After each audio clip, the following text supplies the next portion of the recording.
Aujourd'hui, nous allons voir comment configurer les options d'ergonomie disponibles dans Windows 7.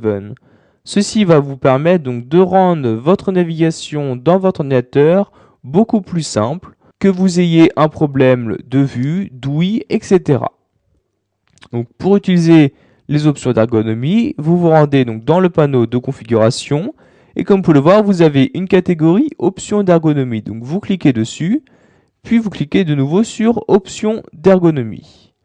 Donc dans cette partie-là, vous allez choisir d'activer ou non les différentes options d'ergonomie disponibles. Donc en commençant par la loupe. Donc l'activer vous permettra donc de zoomer sur votre curseur et donc d'avoir une meilleure vue sur l'élément que vous allez sélectionner. Vous pouvez aussi activer le clavier visuel. Donc pour cela, vous cliquez sur activer le clavier visuel et comme vous pouvez le voir, vous pourrez donc juste par l'intermédiaire de votre souris, rentrer des lettres, des chiffres, etc. Donc vous avez dans ce clavier visuel toutes les différentes touches disponibles sur votre clavier. Donc ce clavier visuel est vraiment très pratique si vous ne souhaitez pas ou vous ne pouvez pas utiliser votre clavier. Donc pour le fermer, vous vous rendez donc sur la petite croix en haut à droite de celui-ci. Vous pouvez aussi activer le narrateur. Donc celui-ci va vous permettre, donc, quand vous écrirez un nom, vous entendrez dans vos haut-parleurs le nom que vous venez d'écrire. Donc maintenant, nous allons descendre un peu plus bas dans les options d'ergonomie et vous pourrez donc choisir de configurer ces options suivant votre cas.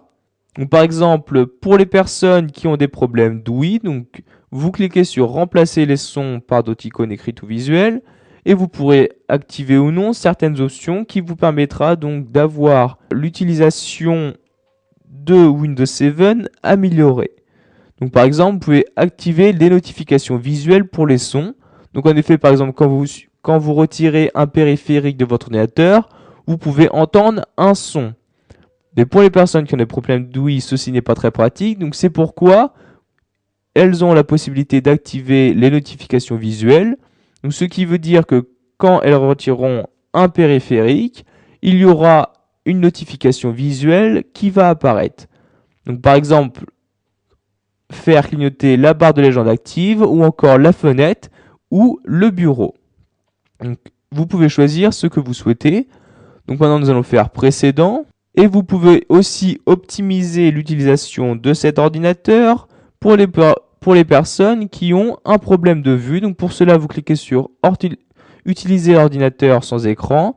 Et ceci va donc optimiser l'utilisation de l'ordinateur sans écran. Donc vous voyez par exemple en activant le narrateur, mais aussi la description audio. Et vous avez aussi la possibilité, bien évidemment, de désactiver toutes les animations inutiles. Donc que ce soit les animations d'ouverture, de fermeture de fenêtre, etc. Donc maintenant, nous allons retourner dans les options d'ergonomie et vous voyez, vous avez ici donc les autres options d'ergonomie disponibles. Donc comme rendre la souris plus facile à utiliser, mais aussi le clavier plus facile à utiliser. Donc par exemple, pour le clavier, vous voyez, vous pouvez par exemple activer les touches rémanentes. Donc, comme vous pouvez le voir, vous avez un exemple. Quand vous faites CTRL-ALT-SUPR, vous pourrez le faire donc en appuyant une touche à la fois. Donc maintenant, je vais fermer cette fenêtre-ci. Voilà, vous avez appris à configurer les options d'ergonomie sous Windows 7. Pour cela, vous savez donc maintenant comment activer ou désactiver certaines options afin de rendre l'utilisation pour certaines personnes beaucoup plus facile.